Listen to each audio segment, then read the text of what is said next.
thiệt hơi tôi sẽ xem rồi. Cho nó điều.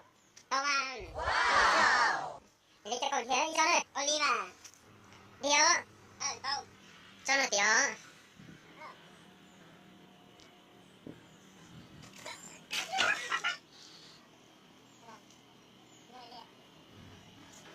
Con thiệt mà tôi sẽ cà đi.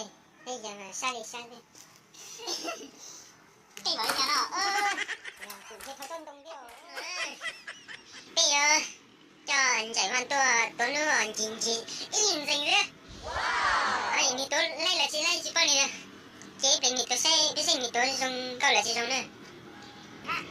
Còn thì tôi bị danh mà. Bây giờ rất thế hay nữa. Bây giờ ô số nữa. Điều.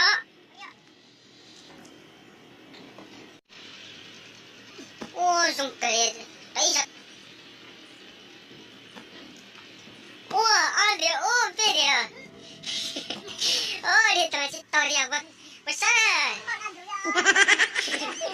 Ô tôi cả lần nữa đi chả phải có